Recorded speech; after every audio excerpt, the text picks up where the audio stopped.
네, 안녕하세요. 박우식의 잡토크. 오늘은 특히 이제 뭐 저희 방송 보시는 분들도 이제 공학 전공하시는 분들 많이 이제 계시는데, 이번에는 정말 어렵게 공학 박사님을 모시고 이 학교에서, 대학에서 공대생분들의 진로, 어떤 식으로 대학생활을 보내야 되는지 뭐 이런 얘기들에 대해서 오늘 좀 알아보는 시간을 갖도록 하겠습니다. 오늘 어렵게 모실 우리 공학 박사님, 소개해드리겠습니다. 안녕하세요, 박사님. 예, 안녕하십니까. 예, 반갑습니다. 예, 먼저 우리 간단하게 박사님 자기소개 좀 부탁드리겠습니다. 예, 알겠습니다. 예, 제 이름은 김기연이라고 하고요. 조금 전에 의원님께서 소개해 주신 대로 공학을 전공을 했고, 세부 전공으로는 전기전자공학, 그리고 학위를 할 때에는 이제 무선이동통신을 전공했습니다. 예, 전형적인 이공계 커리어를 가지고 취업을 한 케이스라고 보시면 되겠습니다. 그러니까 학부 전공이 전기전자공학이신 거죠? 예, 전기전자공학입니다. 예. 어렵지 않나요? 공부하기? 모든 공학은 다 비슷한 것 같습니다. 그래요? 예. 특히 이제 뭐 저는 이렇게 특히 공대 졸업하신 분들, 박사학위 취득하신 분들 보면 정말 존경스럽던데요. 어떤 계기로 이렇게 박사까지 취득하게 되셨나요? 박사학위까지? 예, 사실은 제가 적극적으로 어떤 큰 계획을 세워서 박사를 해야겠다라는 큰 그림을 그렸던 건 아니고요. 학부 졸업을 하고 이제 무선이동통신 쪽에 관심이 있다 보니까 지금 삼성전자 이제 그 당시에는 휴대폰 모바일 사업부에 인턴 지원을 하고 학부 졸업 후에 이제 신입사원까지 이제 지원을 해서 합격이 된 상태였는데 그때 인턴과 그 신입사원 교육을 하면서 느꼈던 바가 지금 공학을 공부하면서 이 지식과 제가 알고 있는 것 가지고는 아무래도 제가 나중에 10년, 20년 길게 이 동종 분야에서 일을 하기에는 좀 어렵지 않을까? 좀 더 공부를 해도 될 것 같다.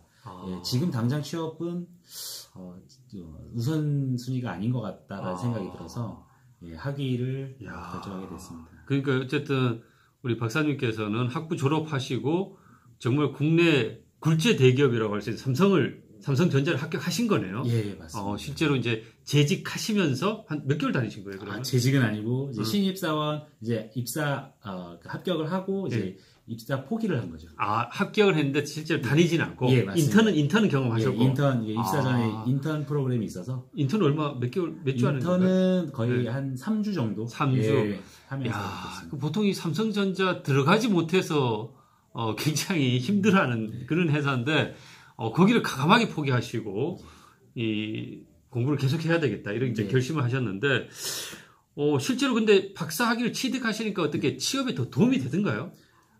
그 부분은 그렇다고도 할 수 있고 아니라고도 할 수 있는데요.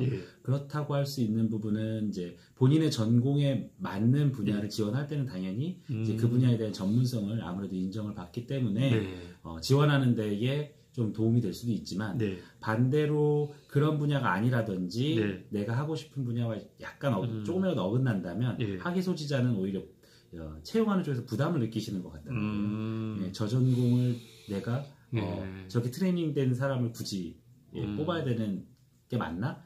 직무와 연결될 수 있는 확률이 좀 적어진다라는 단점이 있습니다. 반면에 이제 비교해서 설명을 드린다면 학부 전공을 하셨다는 그런 학생들께서는 오히려 그런 그 학생의 그 활용 가능성이라고 해야 될까요? 그 기업에서의 이제 쓸모를 넓게 볼 수 있기 때문에 그런 점에서는 또 채용 가능성도 높다고 볼 수 있습니다. 그러니까 이제 뭐 박사학위나 석박사를 취득하게 되면 그 분야가 좀 더 세분화, 전문화가 되기 때문에 오히려 취업처가 이제 좁아들 수도 있다라는 말씀이신 거죠. 그래서 오히려 학사학위를 통해서도 조금 더 넓게 취업처를 좀 더 다양하게 볼 수 있다라는 말씀이 좀 장단점이 있네요. 결국은. 그럼 저도 이렇게 많은 공대생들 만나보면 이제 진학과 취업 이 둘 사이를 고민하는 분들이 상당히 많이 계시더라고요. 어떤 기준을 통해서 이렇게 판단을 하는 게 좋을까요? 우선은 아까 말씀드린 대로 저 같은 경우는 큰 그림을 그리고 제 인생의 목표를 세운 다음에 진행을 했던 거는 사실은 아니었습니다. 좀 우연치 않은 계기가 있어서 진행을 하게 됐는데 제일 중요한 것은 본인이 하고 싶은 일, 너무 원론적인 얘기지만 하고 싶은 일이 무엇이냐에 따라서 그 계획을 세우고 진행을 해야 된다는 게 제일 중요합니다.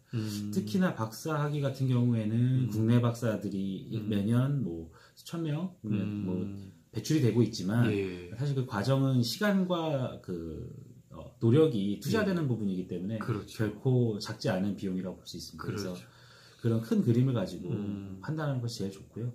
만약에 그렇다면 분명 이공계 쪽에서는 박사 학위를 하는 것도 취업에는 자기의 뜻만 있으면 나쁘지 않다고 생각합니다. 어쨌든 자기가 이제 공부하고 싶은 분야가 분명했을 때 맞습니다. 진학을 선택하는 것이 이제 또 좋다라는 말씀이신 맞습니다. 거죠.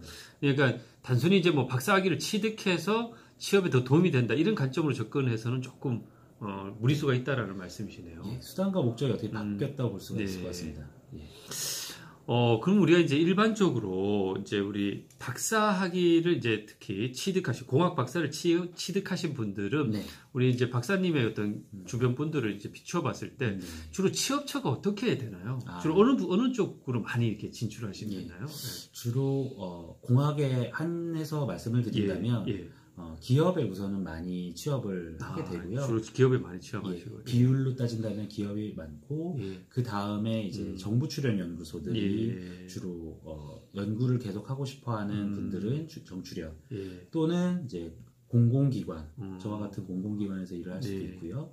그리고 거기서 더 나아가서는 해외 유학이나 포답 연구를 계속 이어가서 교수의 길로 가는 학생들도 많습니다. 근데 뭐 한 가지 좀 여쭤보고 싶은 거는 실제로 이렇게 공학 박사를 취득하고 학계 그러니까 교수의 길로 가는 것들이 어쨌든 확률적으로 가능성들이 조금 높으려면 어떻게 해야 되나요?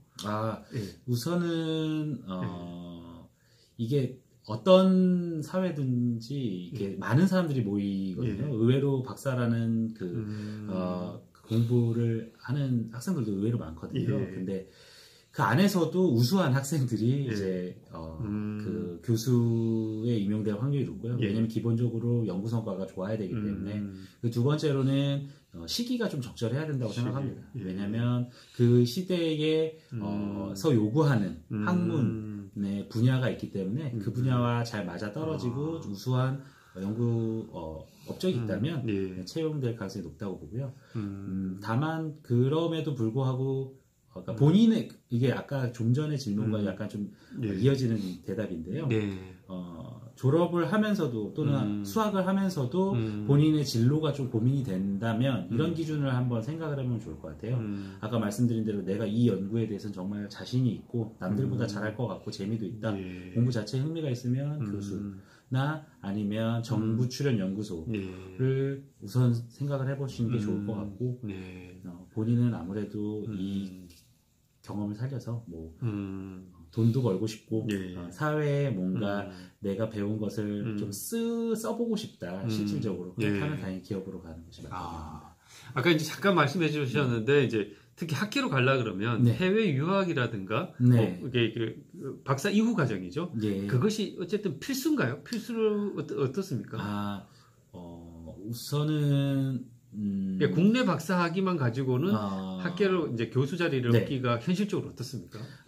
확실히 해외에서 뭔가 수학을 한 경험이 있다는 것은 되게 큰 장점으로 작용이 되고요.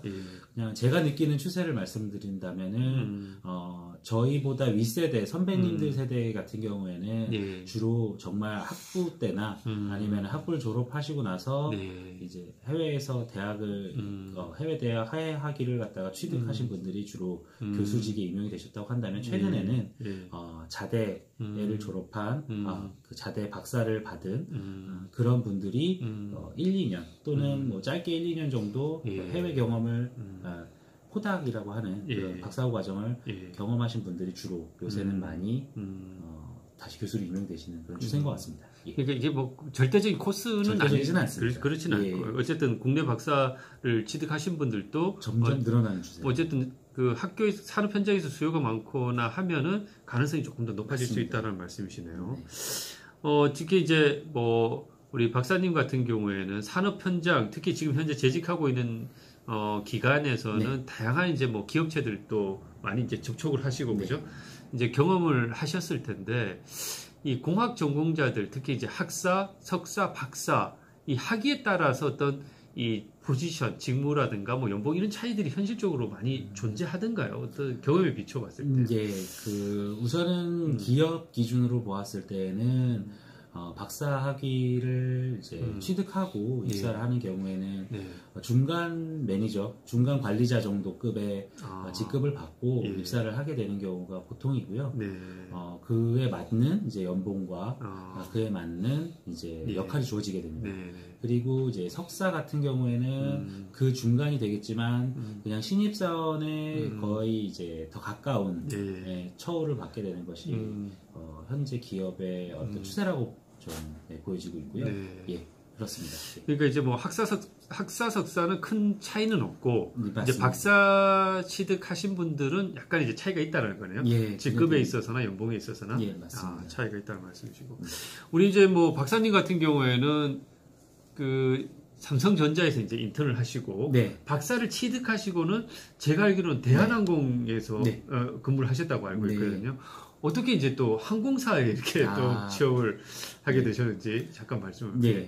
제가 소개에서 좀 빠진 부분인 것 같은데 우선 무선통신, 이동통신을 전공을 하다 보니까 그 응용 분야가 많습니다. 휴대폰뿐만 아니라 이제 무인기를 개발하는 업무에 이제 관심을 갖고 대학교 때도 그 관련된 국방 과제를 수행하면서 관심을 갖고 있었습니다. 그러면서 대한항공 안에 이제 저희가 보통 생각하는 이제 여객 부문만을 많이 생각을 하시는데 이 연구 분야가 있습니다. 무인기와 또는 유인기 뭐 등등의 그런 비행기를 갖다가 개발하는 부서가 있어서 특히나 무인기 같은 경우에는 무선 통신이 필수이기 때문에 그런 잡이 영역이 따로 있어서 그쪽에 지원하게 됐고 취업하게 되었습니다.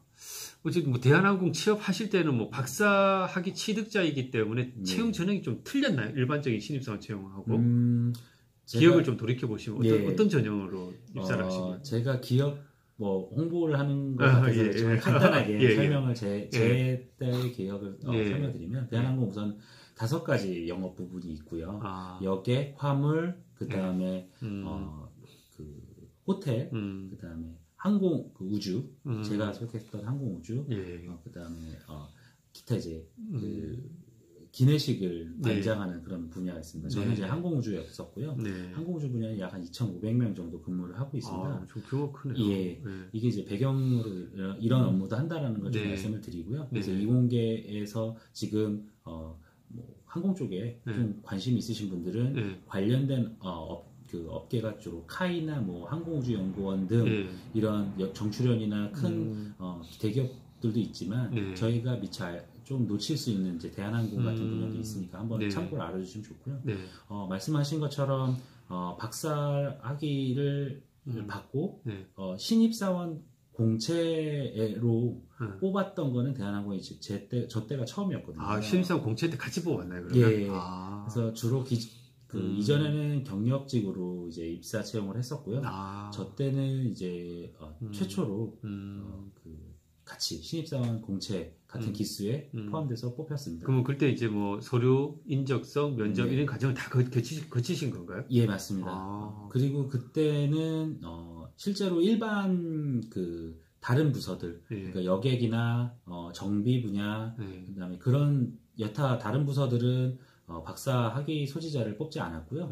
이 연구원만 따로 석박사 전형이 따로 있었습니다. 그래서 면접을 3차례 많이 하셨네. 면접급이 이제 석박사 같은 경우는 기술에 좀 그렇죠. 오리엔티드된 다른 트랙 일반 면접자들과 조금 다른 심층 면접이 있었습니다. 특히 이제 마지막으로 특히 이제 요즘 보면은 이 공학 전공을 꺼려하는 그런 분위기들도 있는 것 같고요. 특히 공학 전공하신 분들 중에는 뭐 의전원이나 이제 다른 분야로 이제 빠지는 경우도 좀 많이 계시는 것 같아요, 현실적으로. 이 공학 전공을 하신 분으로서 이런 후배분들에게 한 말씀 해주신다면 어떤 말씀을 좀 해주고 싶으세요?